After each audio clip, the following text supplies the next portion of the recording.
nígbà tá a bá ń sọ wípé àgbẹ̀ òun ló ṣe kó jẹ́ orí, àwọn èèyàn á sọ pé ìsọkúsọ là ń sọ, ìtòkùtò là ń tò.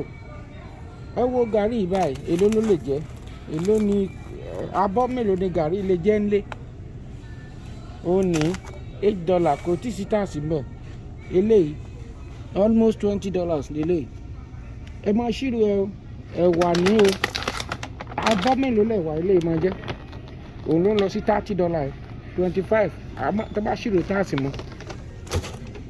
Gàrí yìí ni eléyìí báyìí, eléyìí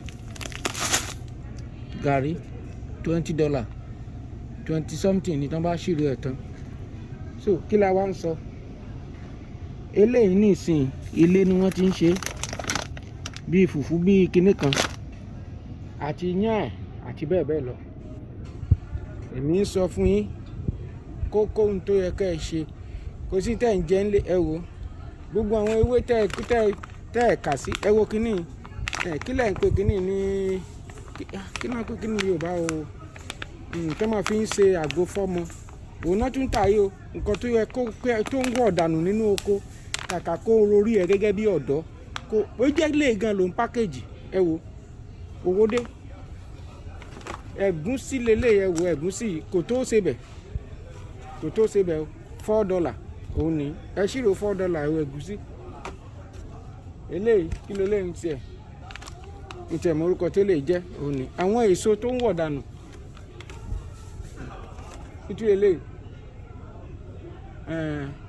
crayfish ẹ wo òun ni edé Ọlọ́run ló máa ń tán lọ sí ẹ̀mí ò tiẹ̀ lè jẹ́rú eléyìí tó ní mi ò máa ń tán lọ rẹ̀. Kí ni kí n tún fi hàn yín èèyàn wa? Epo pupa ẹlòmíì ẹ̀yìn ṣòfò dànù. Nàìjíríà oko epo tó wà ní ilẹ̀ Ìgbò ń bẹ̀ yẹn igbó ti gba gbogbo ẹ̀ tí bàbá Awólọ́wọ̀ ṣe ó ní. Ẹ wo epo rondo yìí, ẹ wo tán tà almost $9. Ṣé ti rí epo eléyìí mélòó èlò ló jẹ́? Eléyìí báyìí almost $25 ni. Kí ni kí n tún fi hàn yín?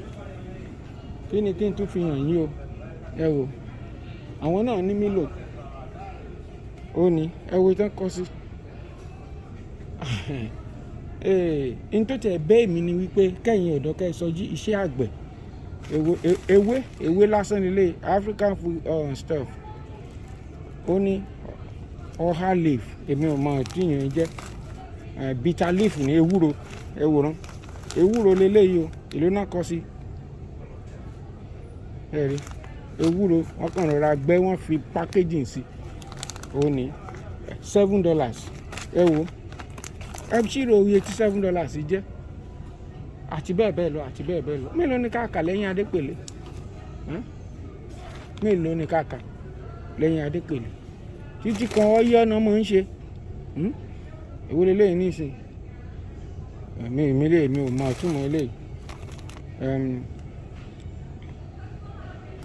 I don't know. Mi mọ̀. Eléyìí ló ti ẹ̀yà mi lẹ́nu jù kíní tó ń wọ̀ dànù. Mi mọ̀ nǹkan tán fi lè ṣe ń sìn níbí ilé ṣàgbó. O lè kó orógbó kó máa export orógbó. O lè máa export kí náà ti ń pè ẹ wo kúlí lélẹ̀ kúlí. Ṣé ẹ ti rí? Àbí ṣínṣìn tún lélẹ́yìí o. Wọ́n tún package ẹ̀ ọ̀lẹ́ ti ba ayé ẹlòmíì jẹ́. Àní wọ́n ń ta kúlí, mo rí kúlí aláta. N bá ti lọ bẹ̀ máa fi hàn yín. Kò ní kálukú kẹ́ ẹ múra kẹsàn ṣòkòtò yín. Ẹsẹ̀ ṣòkòtò yín o. Oúnjẹ kò lè kú. Ewé lélẹ̀ ukasi leaf Congo ni àwọn ará Congo gbogbo ẹ̀ ni wọ́n máa jẹ. Ẹ wá nǹkan tẹ́ lè pákéjì ugu ẹ wo ugu ó ní ugu lélẹ̀ báyìí ń lọ síbi $3. Ugu ṣé ẹ ti rí nǹkan? Èwo tún lélẹ̀ ewé wo ni? Èmi ò mọ̀ kan èmi ò molokia leaf èmi ò mọ̀ lè tẹ́lẹ̀ yìí ń ṣe ń bẹ̀. Ẹ wo mélòó ni ká sọ? Rẹ́gísítà ibi iṣẹ́ ẹ kó sì kúrò lọ́nà, kó yé tọrọ owó kiri. Dry mushroom àṣẹ̀ṣẹ́, olú gbígbẹ ní olú àṣẹ̀ṣẹ́ ṣẹ́rí. Ìwọ wá sunkún ẹ̀tú wo ọlá ìlú wa náà ti ń ṣe léyìí wá o. Ẹ̀rí authentic super hot African pepper, ata tó gbóná. Èmi ò lè jẹ irú nǹkan tán lọ torí mi ò mọ nǹkan tán lọ bẹ́ẹ̀. Mi lè wà pa mẹ́ọ̀. Ẹ wo eléyìí báyìí pepper soup ni nǹkan tó fi ń ṣe pepper soup. Nǹkan tó bá ti lọ síbẹ̀ yẹn ẹ̀rù ẹ̀ ń bà mí. Ó dáa mo ti lọ rán o, ló bá wù ẹ́ o kà tọ́ owó ló má sọ jí. Ó dàbọ̀.